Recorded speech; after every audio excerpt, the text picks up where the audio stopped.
Hello sir, नमस्कार, good evening. कैसे हैं आप सभी लोग? और एक बार जुड़ेंगे। हमारी क्लास बिल्कुल एग्जैक्ट टाइम पर शुरू हो चुकी है। हमारी जो क्लासेस चल रही हैं, रेशियो प्रोपोर्शन, 3 क्लास हम लोगों ने डेमो क्लास यूट्यूब पर कराई थी। और अब ये चौथी क्लास हम लोग कर चुके थे। अब ये 5वीं क्लास है। जैसा कि आप भाई, ये वॉइस बंद कर दो अगर आप सुन रहे हो तो, टीम ऑपरेटर हमारे।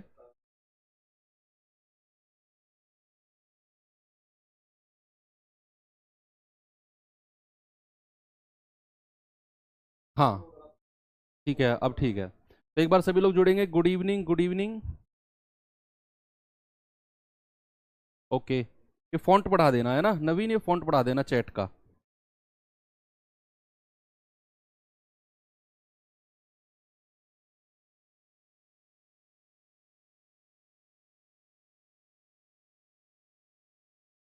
राम राम। चलो, ठीक है। तो जैसा कि मैंने कहा कि हमारी जो क्लास होगी ना, एक सिस्टम में होगी कि हम अपनी क्लास का जो लेवल रखेंगे वो जीरो से और थोड़ा सा अप अप अप अप, और हमारी क्लास ना हाई होती चली जाएगी।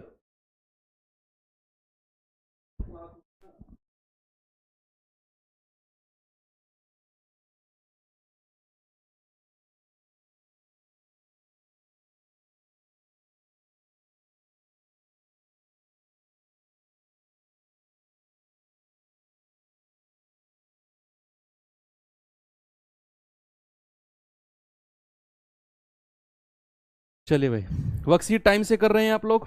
बिल्कुल। चलो, कॉन्सेप्ट, टुडेज कॉन्सेप्ट शुरू करते हैं। हैशटैग आज का क्या है? बड़ा बेसिक सा कॉन्सेप्ट है भाई, मैं आपको बताता हूं। जैसे मैंने आपसे कहा कल, अब मैंने आपको बताया था कि जो हमारी इनकम होती है, जो आय होती है, वो क्या होती है? खर्च, कितना आपने खर्चा किया और कितना आपने बचाया। खर्च प्लस बचत। यानी कि अगर मैं बात करूं इनकम की, तो इनकम जो होता है वो एक्सपेंडिचर और सेविंग दोनों को जोड़कर हमारी निकाली जाती है। अगर मैं सपोज आपसे बात करूं कि खर्च क्या होगा, सुनते रहना। देखो, ये कॉपी पेन साइड में रख दो। कॉन्सेप्ट 2-4 मिनट का होता है डेली का। शुरू शुरू में डोज देता हूं मैं आपको हैशटैग बना के, और उसको लिखना बाद में, पहले समझो ढंग से। मैंने आपसे कहा अगर मुझे खर्च निकालना है तो मैं क्या करता हूं? मैं आय में से ना बचत को माइनस कर देता हूं। भाई, बात क्लियर हुई कि मैं आय में से मैं बचत को उड़ा दूंगा, मेरा खर्च मुझे मिल जाएगा। अब अगर मैं आपसे कहूं एक बात कि किसी व्यक्ति की जो आय है, किसी व्यक्ति की जो इनकम है, बच्चे, वो 5,000 रुपया है, वो 5,000 कमा रहा है, और मैंने कहा वो खर्चा जो कर रहा है, वो खर्चा कर रहा है 2,000 रुपये। अगर मैं आपसे पूछने लगूं कि बचाया उसने कितना है, तो आप बड़े आराम से और बड़े साफ तौर पर कह सकते हो कि सर 5,000 कमाया, 2,000 खर्च कर दिया। इट मीन्स सर उसने 3,000 बचाया होगा। ये तो आपने इतने साफ तौर से कैसे बोल दिया? क्योंकि आपको यहां ना बड़ी साफ साफ सी वैल्यू दी हुई थी, कोई चीज अनुपात में नहीं दी हुई थी। आपको बोला था कि 5,000 कमाया, 2,000 खर्च कर दिया, बताओ कितना बचाया? तो आपने कहा 5 - 2, 3,000 उसने बचा लिया। ओके। अब यही चीज अगर मैं आपसे रेशियो में पूछने लगूं, अनुपात में पूछने लगूं, तो आप क्या कहेंगे? भाई, अगर मैं आपसे कहने लगूं कि किसी व्यक्ति की जो इनकम है उसका रेशियो है बच्चे 5:3, और उनके खर्च का रेशियो कितना है? उसके खर्च का, दो लोग हैं ए और बी, उनकी आय का अनुपात 5:3 है, और खर्च का रेशियो जो है ना वो है आपका 3 और 2। ये खर्च का रेशियो है। आपसे मैं पूछता हूं बचत का रेशियो क्या होगा? क्या आप बता सकते हो मुझे? और कितना होगा ये भी आप बता दो। कि अगर मैं आपसे पूछूं बचत का रेशियो क्या होगा, यही चीज है जो हमें सीखनी है टुडेज कॉन्सेप्ट में। ओके, चलो देखते हैं। क्वेश्चन नंबर 2 मैं करेक्ट करा दूंगा। अनु सुतार जी, बिल्कुल ठीक है। ओके, मैं करेक्ट करा दूंगा। देखो, यहां पर मैंने कहा कि आय जो है वो 5:3 के अनुपात में है, खर्चा 2:3 के अनुपात में है। सर, आपने बताया था कि अगर मुझे बचत निकालना है तो आय में से खर्च को मैं उड़ा देता हूं। तो आप कहेंगे सर 5 और 3 में, 5 में से 3 गया 2, और 3 में से 2 गया 1। ऐसा करके आप गलत हो जाओगे, ऐसा करके आप गलत हो जाओगे। यही तो कॉन्सेप्ट है आज का। अगर आप ऐसा करते हो तो आप हो जाते हो गलत। 1:5:3 जो आय का है वो अलग है, जो 3:2 का अनुपात है वो अलग है। इन दोनों को आप कभी भी कंबाइन नहीं कर सकते हो जब तक कि आपको इन दोनों में कोई रिलेशन ना दे। आप 5 में से 3 नहीं घटा सकते हो, ये रेशियो वैल्यू है, अनुपातिक वैल्यू है भाई, ये आप नहीं घटा सकते हो। क्योंकि ये 5:3 रेशियो पता नहीं कितनी रकम का दिया होगा, कितना वो कमा रहा होगा, हमें क्या पता। आपको पता है? नहीं पता। बस एक रेशियो दे दिया 5:3। अब वो 500 और 300 भी कमा सकता है बच्चे, वो अब 10,000 और 6,000 भी कमा सकता है। 10,000 और 6,000 का अनुपात देख लो, वो भी 5:3 आएगा। वो बचा रहा है 3 और 2, वो 300 और 200 भी बचा सकता है, वो 600 और 400 भी बचा सकता है, हमें क्या पता। एक छोटा सा हमें रेशियो दे दिया बस। तो ये कॉन्सेप्ट है आज का कि आप दो रेशियो में आपस में कोई भी ऑपरेशन नहीं लगा सकते हो जब तक हमें कोई रिलेशन ना दे दे दोनों में। एक्चुअल वैल्यू देगा या फिर इन दोनों में कोई रिलेशन देगा। तो एक कॉन्सेप्ट क्या सीखा कि हम डायरेक्ट 5 में से 3 और 3 में से 2 एक नहीं घटा सकते हैं। भाई सपोज अगर मैं आपसे कहने लगूं कि भाई आय का रेशियो बचत का रेशियो मैं चेंज कर देता हूं, मैंने कहा ये 2:1 है और ये 3:5 है बचत का। अब बता, खर्च का 3:5 है, अब बताना बचत क्या होगी। क्या आप ये कहोगे 2 में से 3 -1 और -4? आप खुद सोचो, आप खुद सोचो कि ये आय जो है वो 2:1 के अनुपात में है, जो खर्च है वो 3:5 के अनुपात में है। मैंने कहा बचत का बताओ, तो आप ये कहोगे 2 में से 3 गया -1 और 1 में से 5 गया -4? नहीं कहोगे ना। इसका मतलब कि हम डायरेक्ट ऑपरेशन नहीं कर सकते हैं, तो ये चीज होती है गलत। तो फिर सर अगर ये गलत है तो सही क्या है ना, सवाल आता है दिमाग में कि सर अगर ये गलत है तो फिर सही क्या है। सही मैं बताता हूं। देखो, अगर आपको सपोज आय का रेशियो दे दिया उसने 4:3, आपको दे दिया बचत का रेशियो, ये ए और बी दो लोग हैं, बचत का रेशियो दे दिया 3 और 2। आपसे एक कंडीशन उसने बोल दी है कि ए की जो आय है, जो ए की आय है वो बी की बचत के बराबर है, बी की बचत के बराबर है। ये कंडीशन आपको सवाल में देगा, वो ऐसी कंडीशन वो आपको सवाल में देगा। देखो यहां रेशियो हमने थोड़ा सा गलत बनाया 1:2, क्योंकि एक्चुअल रेशियो नहीं है, ये भी गलत है। एक सेकंड रुकना, थोड़ा सा रेशियो ऐसा बनाए, यहां 1 और भाई इसको थोड़ा सा चेंज करता हूं मैं, है ना। ये इसको 8 कर लेते हैं और इसको कर लेते हैं 4 और इसको कर लेते हैं 5। अब ठीक है, नहीं इसको कर लेते हैं 11। अब करो, क्योंकि आप जब करोगे ना डबल डबल, हाँ अब ठीक है। अब आप बताओ, मैंने आपसे कहा कि जो ए की आय है बच्चा वो बी की बचत के बराबर है, ए की जो इनकम है वो बी की बचत के बराबर है, ऐसी कंडीशन वो आपको देगा। तब आप इन दोनों में वो ऑपरेशन लगाओगे। हम क्या करेंगे, मैंने मुझसे दिया गया है कि ए की जो आय है, आय का रेशियो ये रहा, बचत का ये रहा, ये इसके बराबर है। बच्चे ये दोनों इक्वल हैं, ये दोनों इक्वल हैं, ऐसा उसने बोला है कि जो ए की आय है बी की बचत के बराबर है। तो इन दोनों को अगर मैं बराबर करूंगा, ये तो 8 है और ये 4 है, तो 4 को 8 बनाने के लिए कितने से गुणा करूं। या फिर ऐसा भी कह सकते हो कि 8 और 4 का एलसीएम कितना होता है, एलसीएम वो होता है 8। ये तो 8 है ही एलसीएम के बराबर, और इसको अगर मैं एलसीएम के बराबर करूंगा तो 2 से गुणा कर दूंगा, तो ये आ जाएगा 2:8। अब हमारी जो कंडीशन सवाल में दी हुई थी बच्चे, वो हमने लगा दी कि ए की जो आय है वो बी की बचत के बराबर है, हमने इन दोनों को कर दिया। अब आप वो कंडीशन लगा सकते हो जो आप शुरू में लगा रहे थे और वो गलत हो रही थी। तो अगर मैं अब यहां आपसे, अगर ये बचत दी हुई है, चलो बचत दी हुई है, अगर मैं आपसे कहूं खर्च का रेशियो क्या है, तो आप 8 में से 2 घटाओगे 6, आप 11 में से 8 घटाओगे 3, यानी कि 3 एकम 3, 3 दूनी 6, 2 1 का आ गया रेशियो। That's it. बात क्लियर हुई है ना, कि हमें अगर दो रेशियो को आपस में जोड़ना हो या घटाना हो तो हम क्या करते हैं, हमें कुछ कंडीशन दी होगी इस टाइप की हमें कुछ कंडीशन दी होगी, ताकि हमें जैसे इन दोनों को बराबर करना था तो इन दोनों का एलसीएम होता है 8। एलसीएम ही क्यों लेते हैं, एलसीएम वो लीस्ट नंबर, न्यूनतम संख्या होती है जो दोनों संख्या से बराबर बराबर डिवाइड हो जाए।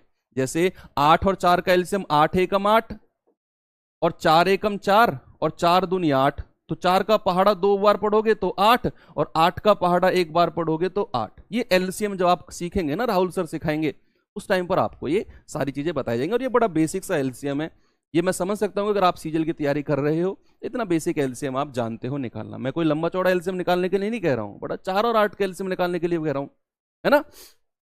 चलो आज की क्लास पे चलते हैं। ये सवाल मैंने शायद कल आपको होमवर्क के लिए दिया था। मैंने आपसे बोला कि रोज शुरू में 8-10 मिनट हम लोग एक कॉन्सेप्ट को देंगे और फिर हम अपनी क्लास पे चलेंगे, ठीक है। देखो सवाल क्या है, ए और बी की मासिक आय जो है वो 2-3 के अनुपात में है और उनकी जो बचत है अनुपात है वो 3-4 है। ए की आय बी की बचत के बराबर है। सेम कॉन्सेप्ट जो हमने अभी सीखा है, सेम कॉन्सेप्ट है ना, उसी कॉन्सेप्ट को मैं फिर से रिपीट करूंगा। अगर 1-8% दिमाग में ना आया हो तो वो अब क्लियर हो जाएगा। सामने चुपचाप बैठ के देखना, भाई ए और बी की मासिक आय का अनुपात कितना है। अगर मैं कहूं आय का अनुपात, जल्दी से जिनकी समझ में आया वो आंसर जल्दी से बताओ। ये 2-3 है।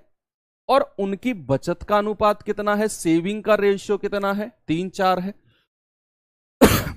उसने बोला जो ए की आय है वो बी की बचत के बराबर है, यानी कि ये दोनों संख्या आपस में इक्वल है। मैं नहीं कह रहा हूं, ये सवाल ने बोला है, ये सवाल ने बोला है कि ए की जो आय है वो बी की बचत के बराबर है, तो इन दोनों को बराबर करेंगे। ये तो 4 है, अगर इसको 4 बनाएंगे तो 2 से गुणा करेंगे, ये आ जाएगा 6 और ये आ जाएगा 4। अब उनके खर्च का रेशियो पूछा है भाई, तो 4 में से 3 गया 1 और 6 में से 4 गए 2। क्या आपकी बात समझ में आई? Option number A. आप पहले नहीं घटा सकते थे कि आप 2 में से 3 घटा दो, 3 में से 4 घटा दो, -1 का रेशियो वो नहीं कर सकते हैं। एक अनुपात दूसरे के साथ ऑपरेट तब करेगा जब उन दोनों में कोई रिलेशन क्रिएट हो, जैसे ये रिलेशन क्रिएट हुआ था, है ना। एसएससी एमटीएस 2021 मॉर्निंग शिफ्ट का क्वेश्चन है। चलिए देखते हैं सवाल में, क्या ये सवाल आप कर पाएंगे या नहीं, जल्दी से बताइए। लगातार 2 वर्षों के बीच मेरी आय 2-5 के अनुपात में है। 2 वर्षों, लगातार 2 वर्ष हैं। उसने कहा और जो खर्चा है वो 4-7 के अनुपात में है। फिर उसने कहा यदि दूसरे वर्ष मेरी आय 75,000 है और पहले वर्ष मेरा खर्चा 20,000 है, तो 2 वर्षों में मेरी कुल बचत, टोटल सेविंग क्या होगी। देखो उसने आपसे, फिर से पढ़ते हैं सवाल को। सवाल ने कहा लगातार 2 वर्षों के बीच मेरी जो आय है, मेरी जो इनकम है ना, वो 2-5 के अनुपात में है। मतलब कि अगर पहली साल मैंने 2 यूनिट कमाया तो अगली साल 5 यूनिट कमाया, बढ़ गई है इस अनुपात में, है ना। कि अगर पहली साल और दूसरी साल, अगर पहली साल 2 यूनिट कमाया तो दूसरी साल 5 यूनिट कमाया। ये इनकम का, ये आय का रेशियो है भाई। किसका है? ये आय का रेशियो है। अब उसने कहा कि खर्चे का जो अनुपात है वो 4-7 है दोनों साल का। कि पहली साल अगर मैं खर्चे की, एक्सपेंडिचर की बात करूं, पहली साल अगर 4 यूनिट है तो दूसरी साल 7 यूनिट है। इतना क्लियर हुआ? सवाल ने जो कहा वही चीज रिप्रेजेंट किया मैंने, और अलग से कुछ नहीं किया। मैंने कहा अगर दूसरे वर्ष मेरी आय 75,000 है, दूसरे वर्ष कौन सा? ये पहला वर्ष, ये दूसरा वर्ष, और आय की बात कर रहा है, तो दूसरे वर्ष यानी कि 5 यूनिट का मान कितना दिया हुआ है? 75,000। दूसरे वर्ष बोला है उसने कि दूसरे वर्ष मेरी जो इनकम है, मेरी जो आय है वो 75,000 है, तो दूसरे वर्ष तो 5 यूनिट थी, तो 5 यूनिट का मान कितना? 75,000। अगर मैं कहूं 1 यूनिट का मान कितना? 75,000 बटे 5 यानी कि 15,000। तो भाई 1 यूनिट का मान कितना आएगा? 15,000 1 यूनिट का। और अगर 1 यूनिट का मान 15,000 है तो 2 यूनिट का मान कितना होगा? 15 दूनी 30,000। तो पहली साल मेरी जो इनकम है वो कितनी है? 30,000। दूसरी साल जो इनकम है वो कितनी है? 75,000। तो इनकम तो मैंने आपको दे दी निकाल के कि ये 75,000 दूसरे साल की है, 30,000 पहले साल की है। ऐसे ही आप निकालो कि अगर पहले साल खर्चा 20,000 है तो ऐसे ही आप दोनों साल का खर्चा बता दो क्या होगा। जैसे मैंने इनकम निकाली है ना, ऐसे ही आप खर्चा निकाल दो। भाई सवाल ने बोला है कि पहली साल का खर्चा 20,000 है, यानी कि 4 यूनिट का मान कितना है प्यारे भाई? 20,000। 1 यूनिट का मान कितना है? 5,000। 1 यूनिट का मान अगर 5,000 है तो 7 यूनिट का मान कितना होगा? 7 पंजे 35,000। आपने दोनों साल का खर्चा भी निकाल लिया, 20,000 35,000, इनकम भी निकाल ली 30,000 75,000। क्या आप बचत नहीं निकाल पाओगे? यस और नो? क्या आप उनकी बचत का, अगर मैं आपसे पूछूं बचत है कितनी कितनी पैसों में, तो आप कहेंगे सर 30 में से 20,000 गए तो 10,000 यहां बचा लिया, और अगर 75,000 में से 35,000 गए तो सर 40,000 यहां का बचा लिया। कुल बचत पूछा था, आप जोड़ देंगे तो कुल बचत कितनी आ गई? 50,000 रुपए की, जो कि ऑप्शन नंबर सी है, जो कि ऑप्शन नंबर सी है। ओके, तो यहां आपने ओरिजिनल वैल्यू आय की निकाली, ओरिजिनल वैल्यू खर्चे की निकाली, और उनमें से घटा के बचत निकाल ली। भाई ये तो बड़ा आसान है ना? चीजें अगर सिस्टमेटिक ढंग से ठंडे दिमाग से सीखेंगे ना तो सारी चीजें सेट होती चली जाएंगी, सारी चीजें। अगर कंडीशन ना दी हो तो फिर आएगा क्वेश्चन में एक ऑप्शन कि can not be determine. Shweta ji पूछने से अगर कंडीशन ना दी हो तो एक डी ऑप्शन रखा हुआ मिलेगा, कैन नॉट बी डिटरमाइन, उसको लगा देंगे और आगे बढ़ जाएंगे। बताओ ये सवाल कहां पे आया है? एमटीएस 2021 इवनिंग शिफ्ट में एमटीएस के क्वेश्चन बड़े बड़े गजब के आते हैं भाई आजकल। उन्होंने पता नहीं एसएससी का सीजीएल का पेपर बना कौन रहा है, एसएससी का ही पूरे का पेपर की बात करूं कि सीएचएसएल और सीजीएल का लेवल तो वो डाउन करते जा रहे हैं और एमटीएस का लेवल अप करते जा रहे हैं। मतलब कि आप ये लगा लो कि एक डी ग्रुप की जॉब पाने के लिए बच्चे को बी ग्रुप की जॉब से भी ज्यादा मेहनत करनी पड़ रही है। और ऐसा नहीं है कट ऑफ कम लग रही है, 90 91 92 तक कट ऑफ जा रही है एमटीएस की। बेरोजगारी का हाल देख रहे हो हमारे देश ने। एक कीर्तिमान वैसे भी अब आज 2-4 दिन पहले कीर्तिमान साबित किया है। क्या है वो कीर्तिमान, कोई बता पाएगा मुझे? यार पढ़ाई वढ़ाई के अलावा थोड़ा बहुत एंजॉयमेंट भी होना जरूरी है। मेरी तरह बैटरी लग जाएगी नहीं तो बता रहा हूं। क्या कीर्तिमान साबित किया है देश ने, और जो कोई तोड़ नहीं पाएगा। दुनिया की कोई ऐसी ताकत नहीं है कि हमारे देश के उस कीर्तिमान को आगे तोड़ पाए। है हिम्मत किसी में तो तोड़ के दिखा दे हमारे कीर्तिमान को। जल्दी से बताओ ये सवाल। यस, पॉपुलेशन 142.86, 142.86 करोड़ जनसंख्या। अब आप मैं कह रहा हूं जल्दी से नौकरी ले लो। आने वाली जनसंख्या के लिए नौकरी नहीं, खाने तक के लाले पड़ने वाले हैं। जल्दी से नौकरी ले लो। और जो अपने माथे पर कलंक है ना, कलंक नहीं, जो एक जिम्मेदारी है, वो जिम्मेदारी मतलब जो एक रिस्पॉन्सिबिलिटी है वो हटाओ जल्दी से नौकरी लेके। 1-2 साल ही है तुम्हारे पास। पता चला 1-2 साल में 150-160 करोड़ जनसंख्या हो गई, और गवर्नमेंट ने कहा भाई साहब सरकारी वरकारी बंद, और अब जिसका जैसे मन करे कमाओ और खाओ, है ना?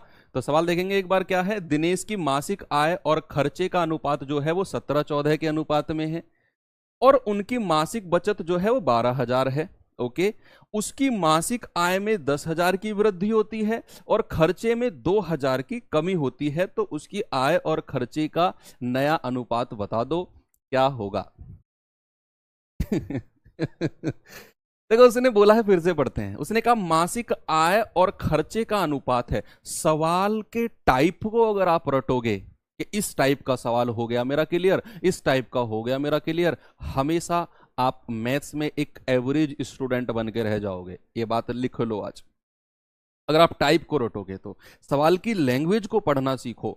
सवाल चेंज होगा, चाहे वो आसान है, चाहे वो मॉडरेट है, चाहे वो टिपिकल है, वो चेंज होगा। अगर आप लैंग्वेज के पीछे भागोगे, हर नए सवाल को देखकर ये मत सोचो कि यार ये तो टाइप अलग है। टाइप का तो दिमाग में आना ही नहीं चाहिए कभी भी। सवाल टाइप वाइप छोड़ दो, सवाल की लैंग्वेज पढ़ना सीखो। लैंग्वेज क्या कह रही है सवाल की? सवाल की लैंग्वेज कह रही है मासिक आय और खर्च का अनुपात 17:14 है। यानी कि आय और खर्च का रेशियो कितना है भाई? आय और खर्च का रेशियो है आपका 17 और 14। अगर मैं आपसे कहूं बचत क्या होगी, जल्दी से रेशियो में आप बताइए। भाई मैंने आपसे कहा कि 17 यूनिट तो कमाया और 14 यूनिट खर्चा कर दिया, तो कब बचाया कितना होगा? क्या 3 यूनिट बचाया होगा? इसमें से ये घटा दो। ये तो अनुपात में है।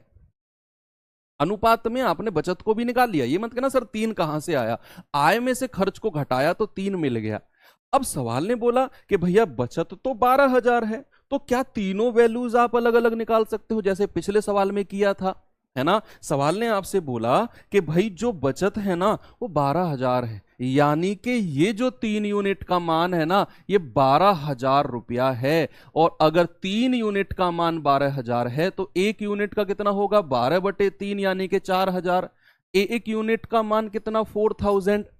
और अगर 1 यूनिट का मान 4,000 है तो भाई 14 यूनिट का मान कितना होगा? 14 चौके 56,000 और 1 का मान इतना है तो 17 चौके 68,000।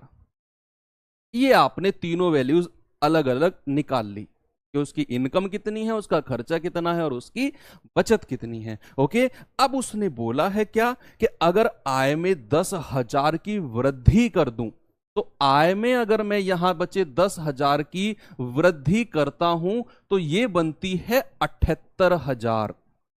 अगर उसने कहा खर्चे में 2,000 की कमी कर दो तो यहां कर दो 2,000 की कमी, तो ये कितना बनेगा? 54,000। अब उसने 78,000 तो कमाया, 54,000 खर्च कर दिया, तो बचाया कितना होगा? इसमें से ये घटा दो तो कितना आएगा भाई? 0 0 0। 8 में से 4 गए 4, 7 में से 5 गए 2, यानी कि अब वो 24,000 कमाएगा। वो सॉरी बचाएगा। अब 8 में से 4 गए 4 और 7 में से 5 गए 2, अब वो 24,000 बचाएगा। अब फिर पूछा क्या है उसने आपसे? उसने पूछा है आय और खर्चे का नया अनुपात। अच्छा, बचत निकालने की जरूरत ही नहीं थी। आय और खर्चे का नया अनुपात, तो इन दोनों का रेशियो पूछा है। 3 0 से 3 0 हटा दो, ये कितने से जाएगा? 6 से जाएगा। 6 निम्मा 54, 6 से जाएगा 13 बार। 13:9 का रेशियो है। ये रहा ऑप्शन नंबर बी, 13:9 बिल्कुल सही है। भाई मैंने क्या किया? मुझे दिया हुआ था आय और खर्च का रेशियो, मैंने क्या किया? मैंने 17 में से 14 यूनिट घटाया तो 3 यूनिट बचत आई। सवाल ने बोला कि बचत तो भाई साहब 12,000 है, तो 3 यूनिट का मान 12,000, 1 का मान 4,000 आ गया, तो 14 का मान इतना, 17 का मान इतना। अलग अलग आपने वैल्यूज निकाली। अब उसने कहा कि अगर उसकी आय में 10,000 बढ़ा दूं, तो बढ़ाया, आय मिल गई 78। उसने कहा अगर खर्चे में 2,000 घटा दूं, तो घटा दिया, आई 54। इन दोनों का अनुपात पूछा है, जो कि कितना आया? 13 और 9 का। कितना आया? 13 और 9 का। नेक्स्ट चलते हैं सवाल पे। अब ये आ गया अपना जो कल मेथड सीखा था हमने, जिस पर हमने आय और खर्च और बचत वाले क्वेश्चन किए थे क्रॉस मेथड लगा के। बच्चा ये वही सवाल है और क्रॉस मेथड से ही होंगे। इसमें ना ये क्वेश्चन करो, फिर आपको एक कॉन्सेप्ट सिखाता हूं मैं। बड़ा बेसिक सा कॉन्सेप्ट है, दूसरी तीसरी क्लास में सीखते हैं, वो संख्या पद्धति वाला, नंबर सिस्टम वाला जो कॉन्सेप्ट होता है, पहले आप ये सीखो।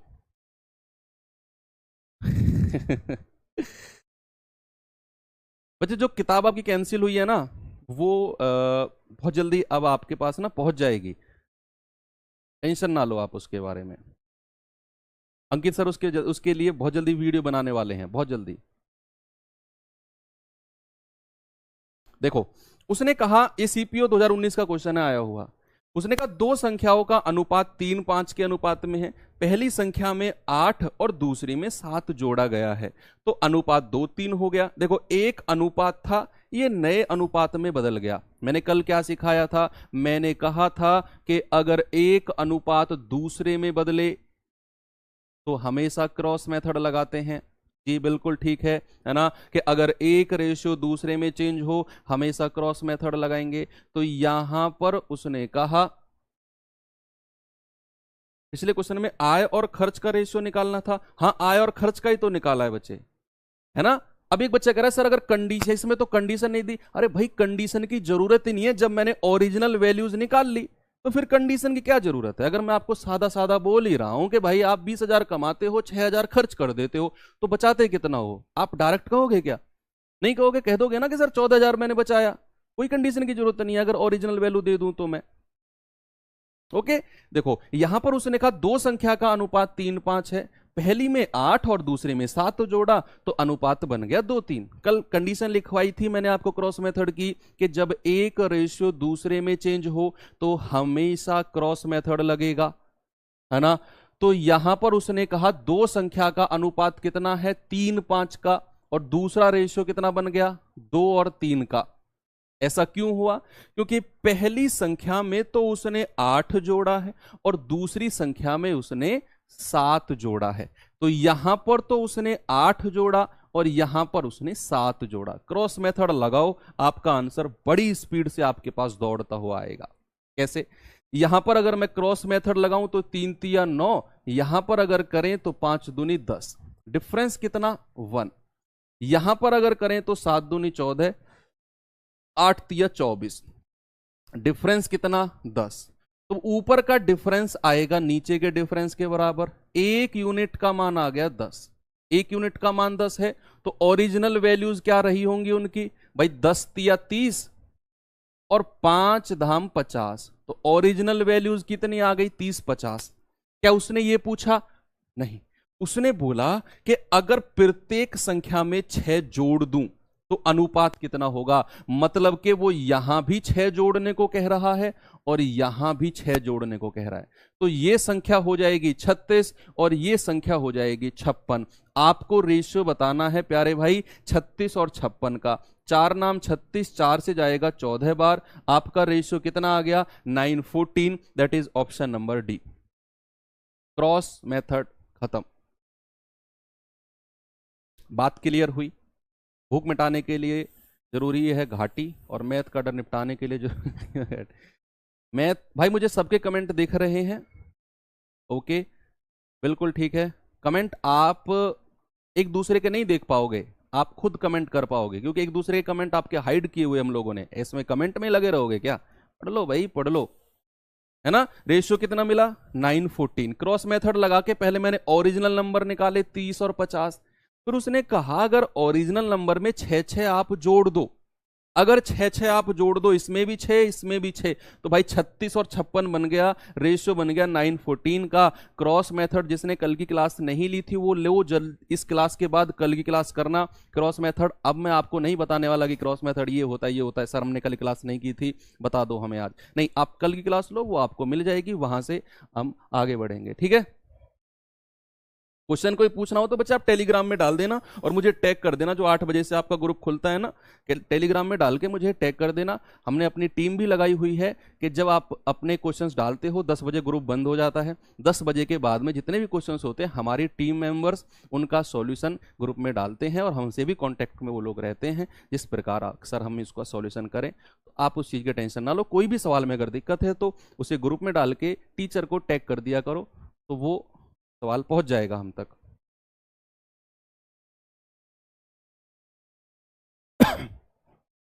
खत्म होने के बाद पूरे चैप्टर के क्वेश्चंस वर्कशीट में दे दिया करना। हाँ ठीक है ओके। देखो दो संख्याओं का अनुपात इतना है। अब मैं आपको बताता हूं कुछ कॉन्सेप्ट नया। मैंने आपसे कहा बच्चे 6 और 4 का डिफरेंस कितना है। डिफरेंस की बात कर रहा हूं, डिफरेंस सिखा रहा हूं। अगले कितना टाइम हो रहा है? 9:30, 19:35 तक मैं आपका डिफरेंस क्लियर कर दूंगा। क्या डिफरेंस कैसे निकालते हैं, कभी गड़बड़ नहीं करोगे। मैंने कहा 6 और 4 ये दोनों प्लस के हैं। डिफरेंस कितना है? डिफरेंस का मतलब कल मैंने आपको सिखाया था कि बड़ी संख्या में से छोटी संख्या घटाते हैं। जब भी मैं आपसे कहूं ना हैशटैग कॉन्सेप्ट की बात करूं, पेन को साइड में रख दिया करो और टोटल फोकस बोर्ड पे रहना चाहिए आपका। अगर मैथ सीखना चाहते हो तो जो मैं कह रहा हूं वो करते रहो टिल लास्ट क्लास, आपके अंदर एक अलग बदलाव होगा। नेगेटिव सोचोगे, नेगेटिव बोलोगे, सामने वाले पर आपकी नेगेटिविटी बोलने से, नेगेटिविटी सोचने से कोई फर्क नहीं पड़ेगा। आपका अपना जो अंतर्मन है ना वो परेशान हो जाएगा। हमेशा पॉजिटिव सोचो, पॉजिटिव बोलो, पॉजिटिव रहो, हमेशा कोशिश करो कि यही चीज फॉलो की जाए। मैंने कहा +6 और +4 का डिफरेंस होता है बड़ी संख्या में से छोटी संख्या को माइनस करना। यहां मैंने देखा सर 6 में से 4 गया, आया 2, डिफरेंस है सर प्लस का 2। अगर मैं आपसे कहूं कि सर 3 और 9 का डिफरेंस कितना है, जल्दी से आप मुझे बताइए। मैंने कहा इन दोनों का डिफरेंस, सर ये बड़ा आसान है, क्या पढ़ा रहे हो ये। अभी मैं जिस पॉइंट पर जाना चाह रहा हूं वहां पहुंचूंगा मैं, अभी रुको।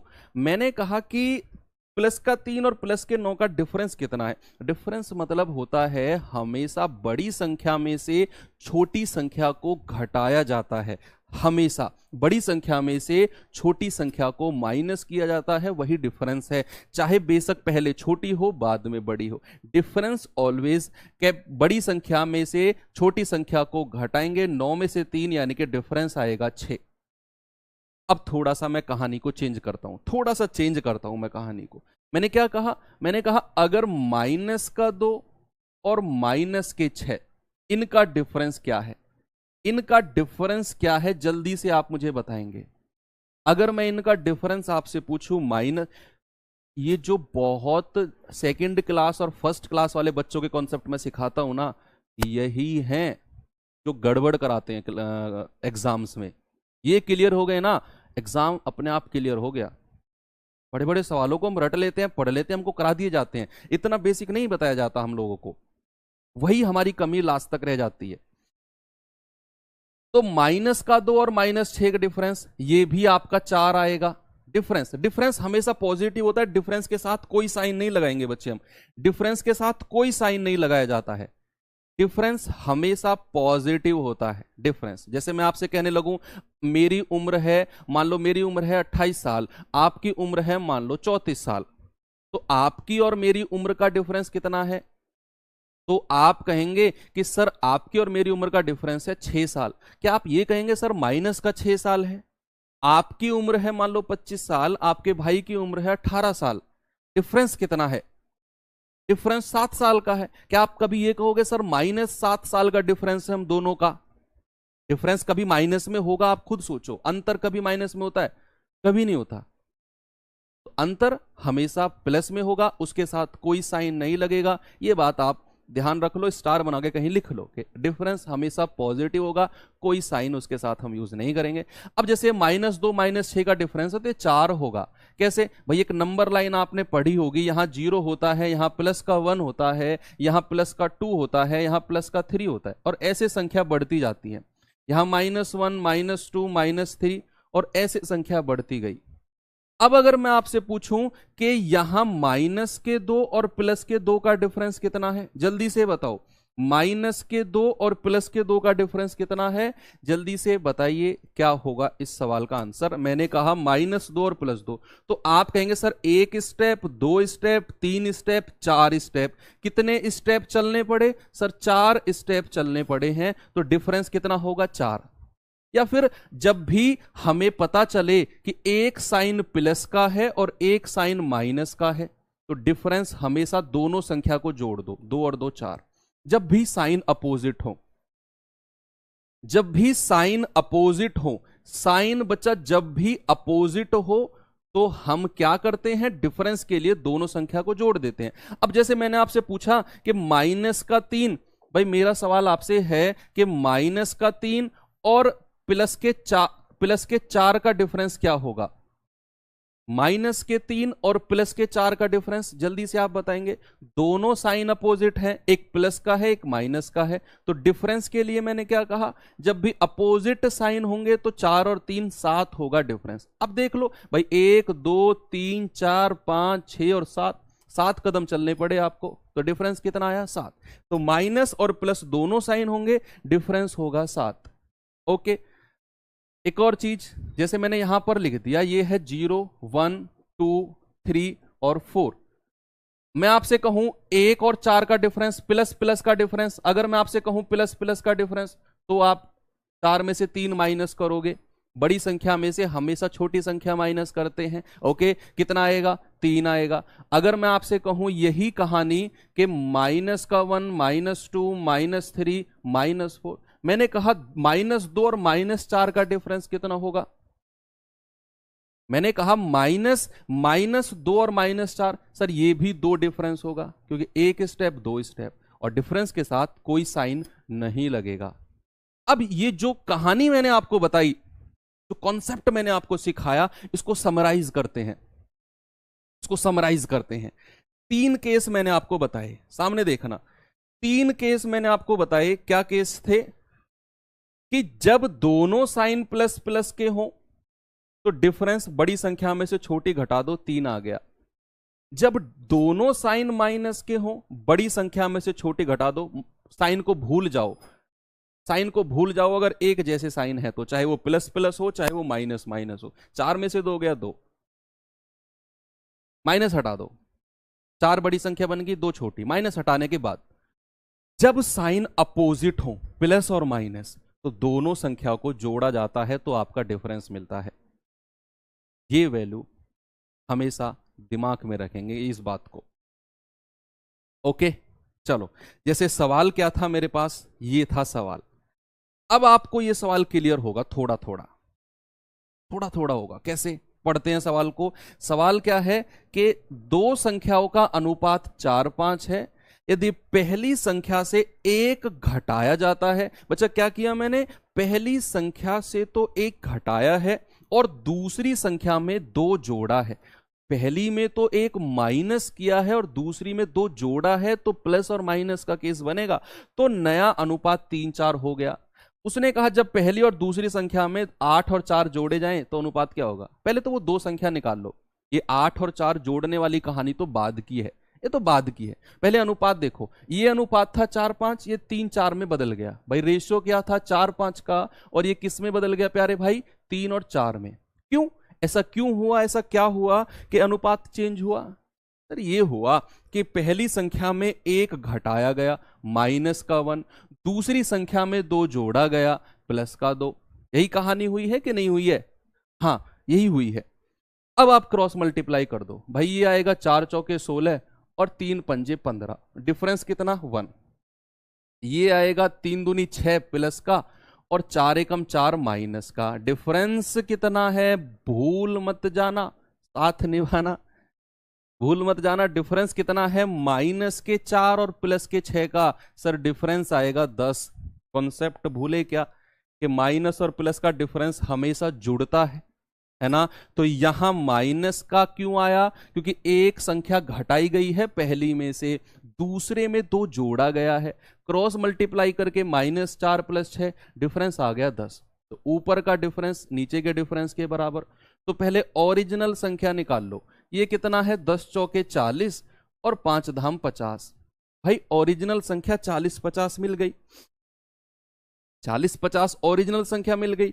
उसने कहा जब पहली और दूसरी संख्या में 8 और 4 जोड़ा गया, यानी कि इसमें 8 जोड़ा है और इसमें 4, तो ये कितना हो गया? 8 जुड़ने के बाद 48 और ये 4 जुड़ने के बाद कितना हो गया? 54। तो 6 8 48, 6 निम्मा 54। रेशियो कितना बन गया भाई? 8 और 9 का, जो कि हमारा ऑप्शन नंबर बी है। क्या है? Option number be your correct answer. Okay, सभी का आंसर मुझे कमेंट में दिख रहा है, इसका मतलब चीजें आपको क्लियर हुई हैं। ये सवाल बता दो तो, एसएससी सीजीएल का क्वेश्चन है ये। अब देखो, मैंने कहा कि हम इस बात पे ध्यान नहीं देंगे कि एमटीएस में आया है, सीएचएसएल में आया है, सर सीजीएल में क्यों करा रहे हो? वो क्वेश्चन एमटीएस में आया था, ये सीजीएल में आया है। एग्जामिनर सवाल बनाते टाइम ये नहीं सोच रहा आजकल के वो एमटीएस का पेपर बना रहा है, सीजीएल का बना रहा है, सीएचएसएल का। ऐसा लगता है कि आयोग ने उससे बोला है एग्जामिनर से कि भाई, जैसे बोलते हैं ना, हम दुकान पे जाते हैं तो हम बोलते हैं उससे कि भाई हमें ना वो दे दो, 2 किलो आलू दे दो। तो दुकानदार बोलेगा कि भैया कौन सी वैरायटी के दूं? नई, पुराने, अलग अलग 10-12 तरह की वैरायटी आलू की वो बता देगा आपको। आप कहोगे यार एक जैसे दे दे, जो भी आपका मन हो उठा के दे दे। तो नेक्स्ट टाइम जब भी आप उससे जाओगे 2 किलो आलू दे दे, तो आपसे ये नहीं पूछेगा कि कौन सी वैरायटी का दूं, वो उठाकर कोई सा भी दे देगा। अब आप उसका कुछ भी करो। तो एसएससी हो सकता है एग्जामिनर से ये कह रही हो कि भाई 10 सेट तैयार कर दियो, तो वो 10 सेट तैयारी कर देता है, वो ये नहीं पूछता कौन सा एग्जाम के लिए करूं, तो 10 सेट तैयार किए दे दिए। अब एसएससी उसे सीजीएल में रखे, एमटीएस में रखे, कहीं भी रखे, वो एसएससी की हेडक है। आजकल ऐसा हो रहा है जो मुझे लग रहा है। देखो, एक समूह में लड़के और लड़कियों का अनुपात 7:6 है। हम 4 और लड़के समूह में आ जाते, यदि 4 लड़के और समूह में आ जाते हैं और 3 लड़कियां समूह छोड़कर चली जाती हैं, जो चला गया उसको माइनस में रखना है, जो आया है उसे प्लस में रखना है। जो चला गया उसके बारे में क्या याद करना, क्यों रोना उसके बारे में भाई, जो गया वो गया, जो गया वो आपका था ही नहीं, तो आपका होता तो वो जाता ही नहीं। यस और नो, इस पॉजिटिविटी को रखो। बढ़िया हुआ वो चला गया एग्जाम, जो आपका क्लियर नहीं हुआ वो एग्जाम आपके लिए था ही नहीं। पता नहीं आप क्या सोच रहे हो।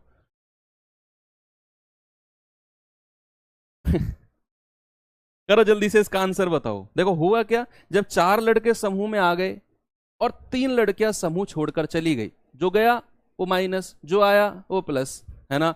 और लड़के और लड़कियों की संख्या का अनुपात 4:3 हो गया। आंसर आप लोगों से चाहिए मुझे, और मिल भी रहा है मुझे, कमेंट बॉक्स भर के मिल रहा है आंसर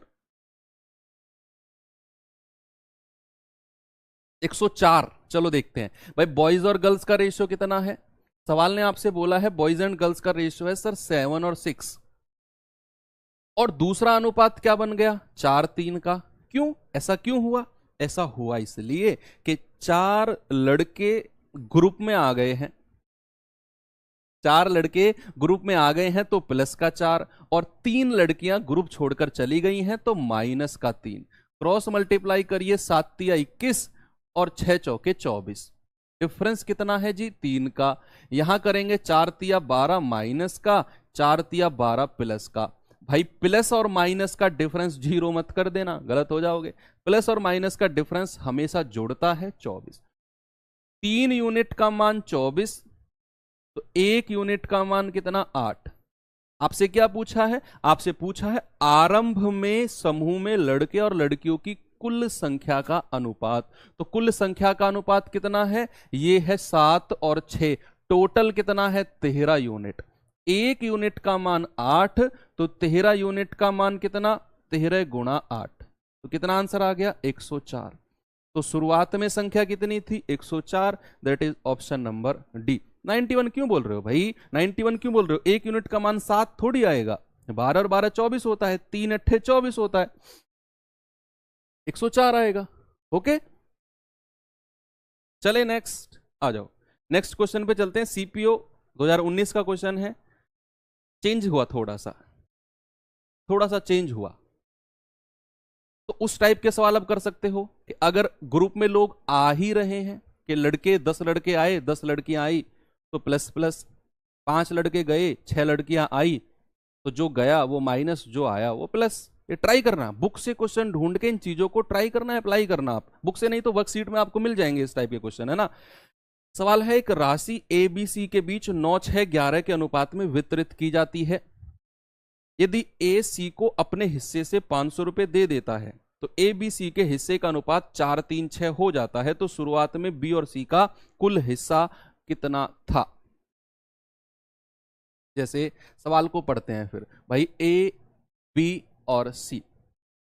सवाल ने बोला इनके बीच में जो पैसा है ना, वो 9, 6 और 11, 9, 6 और 11 के अनुपात में बांटा जाता है।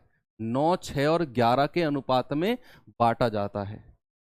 यदि ए सी को अपने हिस्से से 500 रुपए दे देता है, ए जो है वो सी को 500 रुपए दे देता है, बी का कोई जिक्र नहीं है, ए ने सी को दिए हैं, बी इस केस से अलग है। तो ए ने सी को 500 रुपए दिए हैं, तो ए बी सी का अनुपात 4, 3, 6 हो गया। अब कितना हो गया 4, 3, 6। बच्चे क्या एक बात बताओ, जो अनुपात 9, 6, 11 था, जो अनुपात 9, 6, 11 था, वो अनुपात 4, 3, 6 में बन गया। क्यों, क्या हुआ ऐसा? क्या हुआ ऐसा कि ये अनुपात इसमें चेंज हो गया? सर हुआ ये कि ए ने सी को 500 रुपए दिए हैं, ए ने सी को 500 रुपए, क्या बी की जो रकम है वो कभी चेंज होगी? बी को किसी ने रुपया दिया नहीं, बी ने किसी को रुपया दिया नहीं, कोई लेन देन नहीं है, तो क्या बी का अनुपात दोनों में बराबर होगा? यस और नो? बी का कोई लेना देना नहीं है ए और सी से, ए और सी ने आपस में कोई लेन देन किया है। बी भाई साहब मैं अलग हूं, मुझे ना तो किसी से लेना है ना किसी को देना है, तो मैं दोनों में सेम रहूंगा, तो दोनों अनुपात में क्या बी को हम सेम करेंगे? लेन देन ए और सी में हुआ है तो बी को करिए सेम। तो यहां ये 6 है, ये 3 है, इसको भी 6 बना लीजिए 2 से गुणा करके, तो ये भी 2 से गुणा होगा, ये भी 2 से गुणा होगा, ये बन जाएगा 8, ये बन जाएगा 6 और ये बन जाएगा 12। क्या बी भाई साहब बराबर हो गए? ना तो किसी से लेना है ना किसी को देना है, तो दोनों में बराबर होगा। अब देखो ए के पास, ए ने क्या किया, सी को 500 रुपए दिए हैं, तो ए के पास कुछ कम होगा भाई। ए अगर सी को 500 देता है तो ए के पास 500 रुपए की कमी होगी, और सी अगर 500 रुपए ले लेता है तो सी के पास 500 रुपया एक्स्ट्रा हो जाएंगे। इतनी मोटी सी बात क्लियर हुई कि ए अगर सी को 500 रुपया दिया तो ए के पास तो कमी हो गई, और सी ने अगर 500 रुपया लिया तो सी के पास बढ़ोतरी हो गई। तो ए के 9 से 8 कितने रेशियो की कमी हुई है? 1 की। देखना एक चीज अपने आप सेट होगी, 11 से 12, यहां तो +1 हुआ है और यहां -1 हुआ है, अपने आप सेट होंगी चीजें कि यहां ये 9 से 8 हुआ क्योंकि यहां 500 रुपया ए ने दिए हैं, ए का कुछ कम होगा, कितना? 1 यूनिट, और जो यहां पर कम हुआ है वही यहां पर बढ़ जाएगा 11 से 12। तो क्या आप कह सकते हैं 1 यूनिट का मान 500? भाई यही 1 यूनिट तो एक्सचेंज हुआ है, यही 1 यूनिट तो एक्सचेंज हुआ है कि नहीं, है ना? तो यहां 1 यूनिट का मान 500। सवाल ने कहा शुरुआत में बी और सी का हिस्सा कितना था? शुरुआत में कितना था? 6 और 11, 17 यूनिट का मान, यानी कि 17 गुणा 500। एक बच्चा कह रहा है कि सर हमने बी को बराबर क्यों किया? अभी मैं बताता हूं हमने बी को बराबर क्यों किया। आपका नाम है मान लो मोहित, आपके दोस्त का नाम है सोहित, मेरा नाम है दीपक। सोहित मुझे देता है 1000 रुपया, हम तीनों के पास मान लो 2-2 हजार रुपये, मेरे पास भी, मोहित के पास भी, सोहित के पास भी। सोहित मुझे 1000 रुपया दे देता है, मेरे पास कितने रुपए एक्स्ट्रा हो गए? 1000। सोहित के पास कितना कम हुआ? 1000 रुपया कम हो गया। आपका पैसे पर कोई फर्क पड़ा? आप इतने कंजूस हो, आपके पास शुरू में भी 2000 थे, अब भी 2000 है, आपके पैसे पर शुरुआत से लेकर अब तक कोई फर्क हुआ? आपसे मैंने मांगे पैसे? नहीं मांगे। आपने किसी से मांगे पैसे? नहीं मांगे। तो फिर आपका पैसा तो उतना का उतना ही रहेगा। तो बी ने ना तो किसी को दिए ना किसी से मांगे, तो बी का पैसा बराबर किया है मैंने। ये 6 था, इसको 2 से गुणा करके 6 बनाया है, इसीलिए, है ना? अब ये तो हो गया बेसिक। लेकिन बच्चा अगर हम एक बात करें, एक मेथड है उसका नाम है छोटा चाकू, बोलता हूं, बच्चे बड़ा फेमस कर चुके हैं उसको। छोटा चाकू मतलब कि जब कभी राजा महाराजा लड़ते थे, बड़ी बड़ी तलवारों से लड़ते थे, है ना? आपने मूवीज में देखा होगा। लेकिन कभी कभी वो क्या करते थे, वो पैरों के नीचे जूते वूते में या फिर यहां पर एक छोटा सा चाकू रखते थे, किसी को मारना होता था उसको मार देते, तलवार नहीं निकालते थे वो। हॉलीवुड मूवीज में आपने देखा होगा। तो छोटा चाकू का मतलब है कि हम अपनी तलवार को ना निकालें, छोटा चाकू निकालें और उसी से ही सवाल की काटाबेटी कर दें, उसको बोलते हैं छोटा चाकू। छोटा चाकू यानी कि उसको बोला मैंने डिविजिबिलिटी रूल भी हो सकता है, वो यूनिट डिजिट भी हो सकता है, वो रिमाइंडर थ्योरम भी हो सकता है। छोटा चाकू है ये, है ना? तो यह छोटा चाकू ने क्या कहा कि हमने लास्ट में देखा बी और सी का कुल हिस्सा कितना है। हमसे पूछा गया बी और सी का कुल हिस्सा कितना है, तो बी और सी का कुल हिस्सा तो 11 और 6 17 यूनिट है भाई। बी और सी का कुल हिस्सा तो 17 यूनिट है, और 17 यूनिट है तो मेरा जो आंसर है वो 17 का मल्टीपल होना चाहिए। ने बी और सी पूछा, मैंने बी और सी देखा 11 और 6 17, यानी कि मेरा आंसर 17 का मल्टीपल होना चाहिए। और 17 का मल्टीपल केवल यही है, ये भी नहीं है, ये भी नहीं है, ये भी नहीं है, तो मेरा आंसर शुरू में ही छोटे चाकू से खत्म हो गया, है ना? सी और ए इसका डिफरेंस एक नहीं होता तो बच्चे होता, और इसे होना पड़ेगा। अनीश कुमार भाई इसको होना पड़ेगा, क्योंकि जितना पैसा यहां कम हुआ है उतना पैसा यहां बढ़ा है। इसको बराबर, ये -1 है तो इसको +1 होगा। आप किसी भी सवाल को उठाकर देख लो, ये कॉमन सेंस की बात है। जितना उसके पास से कम हुआ दूसरे के पास उतना बढ़ेगा। ये रेशियो आपको अरेंज करके इसी हिसाब से मिलेगा, है ना। चलो चले नेक्स्ट, इस पे आओ। इस सवाल को देखिए, सीपीओ 2020 इवनिंग शिफ्ट का क्वेश्चन है। कैसे इस सवाल को हम करें?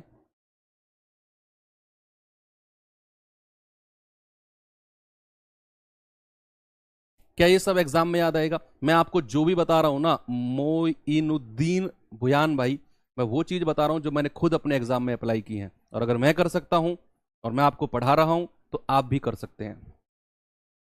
हवा वाली चीज मैं आपको कोई नहीं पढ़ाऊंगा जिसे एग्जाम में अप्लाई नहीं किया जा सकता है। वो कोई भी ऐसी चीज मैं आपको नहीं पढ़ाऊंगा। 8200 रुपए की एक राशि ए, बी और सी में इस तरह विभाजित की गई थी कि ए के पास बी से 500 रुपया अधिक है ना, और सी के पास ए से 300 रुपया अधिक है, तो ए का हिस्सा कितना होगा?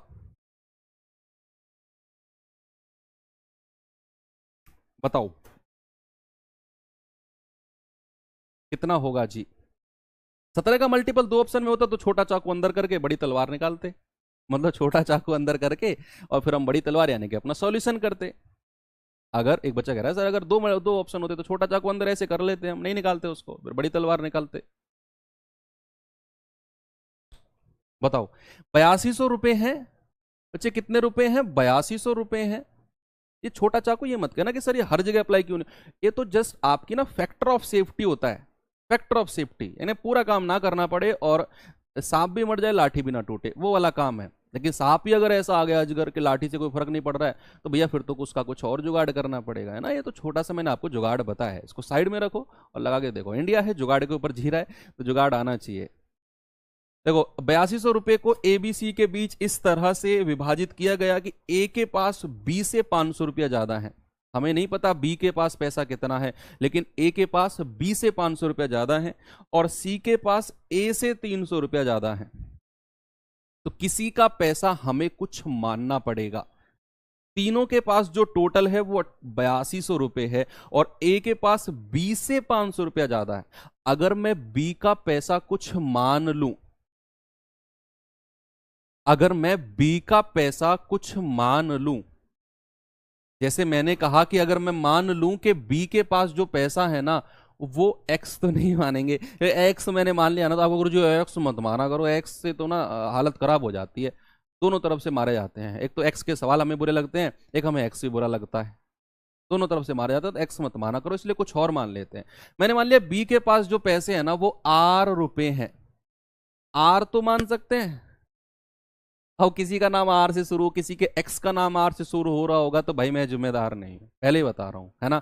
मैंने कहा बी के पास पैसे मान लो आर। अब उसने कहा कि जो ए के पास पैसे हैं वो बी से 500 रुपया अधिक है।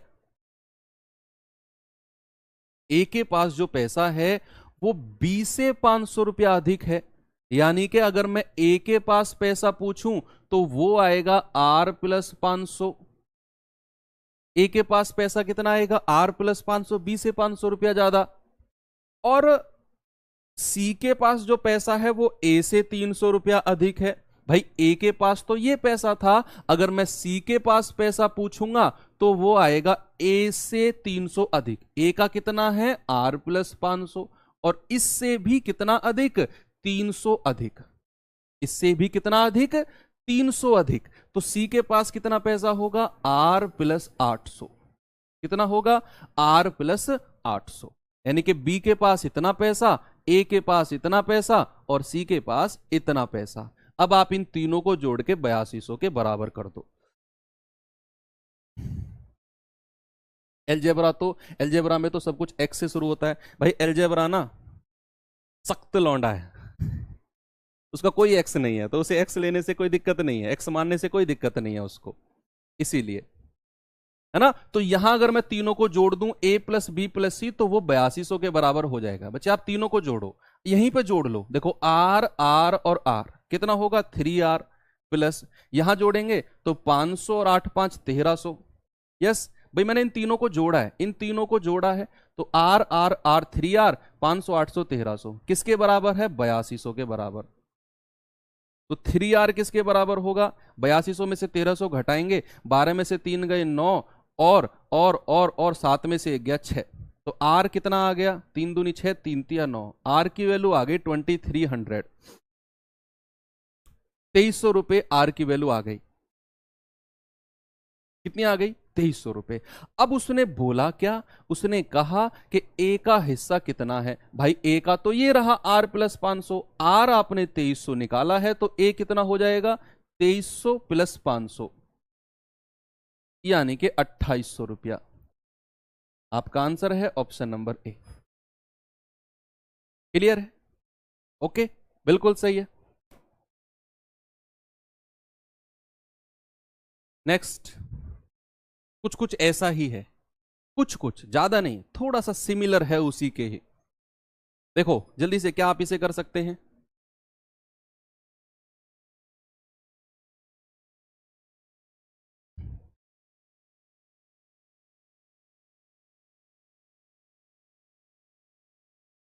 जल्दी से बताइए।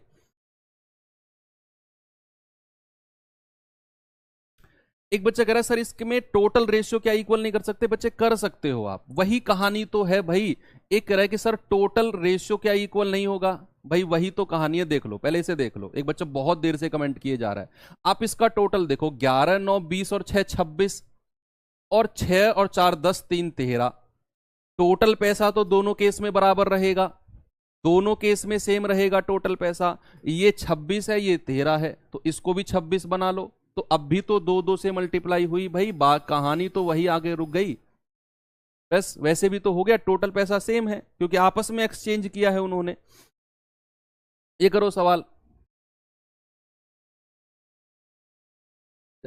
इसको, इसमें क्या दिक्कत है? देखो मैं फिर से बताता हूं आपको। 8200 रुपए हैं, ए बी सी में बांटने हैं, और इस प्रकार बांटने हैं कि ए को जो पैसा मिलेगा वो बी से 500 रुपया ज्यादा है। बी को कितना है हमें नहीं पता, बी से 500 रुपया ज्यादा है ए को, और जो सी को मिलेगा वो ए से 300 रुपया ज्यादा है। अब हमें थोड़ी समझदारी से किसी को कुछ मानना है। अब दिमाग में कंफ्यूजन आया, सर आपने बी को ही क्यों माना? ए को भी तो मान सकते थे, सी को भी तो मान सकते थे, बी को ही क्यों माना? ये सवाल है।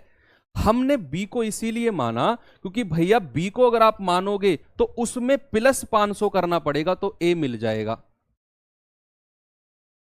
और अगर आप ए को मानते तो बी की वैल्यू मिलती आपको, और फिर अगला जो रिलेशन दिया हुआ था वो सी और ए का दिया हुआ था, यहां ए और बी का है, तो जो दोनों में कॉमन है, मान लो यहां अगर आप कॉमन है तो कैसे फिर आप यहां पर रखते? चीजें माइनस में जाती, चीजें माइनस में जाती। फिर वैसे भी आप कर सकते हो कि मान लो आप कह रहे हो सर ए को मान लो, तो ए मैंने आर माना, तो बी आ जाएगा आर माइनस 500, बी आ जाएगा आर माइनस 500। फिर बी को उठाकर आप क्या करोगे? ए को उठाकर यहां पर रख लो, आर प्लस 300, वहां से भी कर लो, माइनस में आएंगी चीजें, किसी को भी मान सकते हो, आपकी मर्जी है।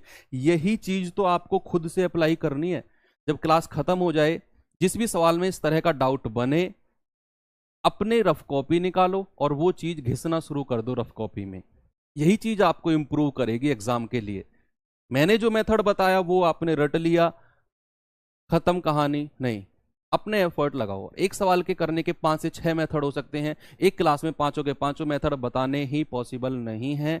इसीलिए जो बेस्ट होता है टीचर आपको वही बताता है जो अप्लाई किया जा सकता है, बाकी स्टूडेंट खुद से उन्हें अप्लाई करते हैं। ठीक है, चलो ये सवाल करेंगे। सवाल पे आइए, क्या है? 3780 की राशि को ए बी सी के बीच इस प्रकार बांटा जाता है कि उनके शेयरों में से अगर मैं 130 150 200 रुपए कम कर दूं, इतने इतने पैसे कम कर दूं, तो जो पैसा बटा वो 5 2 और 4 के अनुपात में है। तो सी का मूल हिस्सा कितना है ये आपने बताना है। सी का मूल हिस्सा कितना है ये आपने बताना है, और ये हो जाएगा आपका सी। छोटे चाकू से हो गया क्या? बताना जल्दी से बच्चे। नहीं, ये नहीं होगा, क्योंकि भैया यहां पर हम 4 का मल्टीपल नहीं देख सकते, उसने मूल हिस्सा पूछा है। मूल हिस्से के लिए तो ये संख्या भी जोड़नी पड़ेगी। अब पढ़ो पहले सवाल को, फिर मैं आपको एक्सप्लेन करता हूं। हुआ क्या, टोटल 3780 रुपया था, एबीसी में बांटना था। अब जो 3780 रुपया है वो एबीसी में डायरेक्ट नहीं बांटा, उनका जो हिस्सा था उसमें से 130, 150 और 200 रुपए काट लिए। तीनों के हिस्से में से अलग अलग पैसा काट लिया, इतना इतना, और जो इसके काटने के बाद जो पैसा बचा है 3780 में से ये सब हटाने के बाद जो पैसा बटा है वो 5-2-4 के अनुपात में होगा। 100 मानकर नहीं कर सकते हो बच्चे, क्योंकि हमें ओरिजिनल संख्याएं दी हुई हैं पिछले सवाल में। 500 में 100 जोड़ के 600 बना दोगे, क्या आप ये मान सकते हो? नहीं मान सकते। ओरिजिनल संख्या को कभी रेशियो से हम नहीं जोड़ सकते हैं, ओरिजिनल संख्या को ओरिजिनल संख्या से ही जोड़ेंगे। अब क्यों नहीं समझ रहे हैं ये बात? तो सबसे पहले तो मैं एक काम करूं, मुझे वो पैसा पता करना है जो पैसा इन दोनों के बीच में बटेगा, इन तीनों के बीच में बटेगा। था क्या भाई, 3780 टोटल रुपए थे। उसने कहा एबीसी के बीच बांटना है इस पैसे को, और इस कदर बांटना है कि 130, 150, 200 कम करने के बाद पैसा इस अनुपात में बटेगा। तो पहले तो ये पैसा कम कर दो, टोटल कितना है इसको जोड़ो भाई। अगर मैं इसको जोड़ूं तो ये हो जाएगा 280 और 200 होता है 480, यानी कि 3780 में से मैं सबसे पहले 480 माइनस करता हूं। ये 480 सबसे पहले माइनस करते हैं। ओके, तो 480 माइनस किया तो कितना आएगा, 0, 0, 7 में से 4 गए 3, ये आया 3300 रुपए। इतना पैसा बटना है, ये माइनस क्यों किया? क्योंकि इतना इतना माइनस करके ही हमें जो दिया है अनुपात, उस अनुपात में पैसा बटेगा। अब आप बताओ, क्या यही 3300 रुपया एबीसी में बटना है, और किस अनुपात में बटना है? 5, 2 और 4 में। तो भैया बता दो कितना कितना पैसा मिलेगा। 5 और 4, 9 और 2, 11 यूनिट का मान कितना है? 3300। टोटल मैंने रेशियो को जोड़ा, रेशियो का मान इसके इक्वल। 1 का मान 300, तो 5 का मान कितना है? 1500, और 2 का मान कितना है? 600, और 4 का मान कितना है? 1200। यानी कि इतना इतना पैसा इनको मिल गया, 1500, 600, 1200। ये पैसा तब का है जब ये पैसे इनके में से काट लिए हैं। सवाल आपसे क्या पूछता है? सी का मूल हिस्सा, यानी कि वो कटने से पहले उसका हिस्सा कितना था। सी के पैसे में से कितने काटे गए हैं बच्चे? सी में से काटे गए हैं 200, और 200 काटने के बाद उसके पास 1200 बचे हैं। 200 काटने के बाद उसके पास 1200 बचे हैं, और अगर सी का मूल हिस्सा बताना है तो इसमें हम 200 जोड़ देंगे, ये आएगा 1400। और ये 1400 क्या है? ये सी का मूल हिस्सा है ये 1400 रुपया। तो सबसे पहले आपने क्या किया, 3780 में से ये सारा पैसा माइनस कर दिया, और फिर जो पैसा बचा 3300 वो बटा है 5, 2, 4 में। सवाल को पढ़ो, सवाल को जब तक नहीं पढ़ोगे, डाटा उठाओगे केवल और शकल देखोगे, ओहो इस तरह का सवाल तो नहीं किया मैंने, हटाओ मुझसे नहीं होगा, ओहो इस तरह का सवाल तो किया है, अच्छा मैं कर दूंगा। ये डिसीजन जब तक आप लोगे, सवाल क्या मैथ नहीं सीख पाओगे आप। मैंने कहा लैंग्वेज को सीखना शुरू करो, अभी से टाइम है आपके पास, है ना। टाइप पे मत भागो, लैंग्वेज पे भागो। ओके, तो यहां हमारे पास आंसर कितना आया? ये अगर इसका मूल हिस्सा पूछता भाई, इसका मूल हिस्सा कितना आ जाता? इसमें 150 हम जोड़ देते। इसका मूल हिस्सा पूछता, इसका कितना आ जाता? इसमें 130 हम जोड़ देते। इनका मूल हिस्सा आपको मिल जाता। ओके, हाँ। अब चलते हैं अगले सवाल पे। बच्चे ये सवाल मैं आपको देता हूं होमवर्क के लिए, ठीक है भाई। ये सवाल आपको बताना है मुझे। अभी ग्रुप खुल चुका है, अभी खाना पीने करने से पहले ये क्वेश्चन 10 मिनट में सॉल्व कर लेना, और ग्रुप में मुझे टैग करके बता देना कि सर हमने कर लिया, ताकि मुझे विश्वास हो जाए कि जो मेहनत मैं अपने बच्चों के साथ कर रहा हूँ, अपने स्टूडेंट के साथ कर रहा हूँ, कि वो कुछ हद तक कामयाब हो रही है। किसी को 10%, 20% कम समझ में आ रहा होगा, 8-10 क्लास देखो, और विश्वास करो चीजें बहुत अच्छे से आपको क्लियर होंगी, क्योंकि अभी आप नए जुड़े हैं, आप इतने ऐसा लेवल हो सकता है पहली बार पढ़ रहे हो, जीरो से ऐसा लेवल आपने जीरो का लेवल पढ़ा हो सकता है अभी तक, वो आपको फेवरेबल लगाओगे सर वो तो समझ में आ गया था, ये क्यों नहीं आ रहा, क्योंकि चीजें चेंज हो रही हैं, लेवल चेंज हो रहा है ना। तो कल मिलेंगे, कल तो नहीं क्लास, अब आपकी मंडे में क्लास होगी, कल संडे है। मैंने आपसे कहा था कि संडे एक ऐसा डिसाइड कर लो कि हम बुक उठाएंगे और पिछले वीक में जो हमने पढ़ा, जो वर्कशीट हमने की, जो क्लास हमने की, उस टाइप के क्वेश्चंस को बुक में से ढूंढेंगे, उस तरह के सवालों को, और उससे अलग भी हम प्रैक्टिस करेंगे। संडे का 2-2.5 घंटे बुक को दो। बुक कौन सी लें sir? Book SSC previous year. Market में जाओ, बोलो भाई एसएससी प्रीवियस ईयर दे दो, किसी भी पब्लिकेशन की हो उठा लो और वहां से करना शुरू कर दो, वो आपके लिए एनफ है। और संडे में उठाया करो बुक को, बाकी दिन आपके पास लोड बहुत होता है वर्कशीट का और इन क्लासेस का, ठीक है। तो बाकी मिलेंगे मंडे को। थैंक यू, बाय बाय, जय हिंद।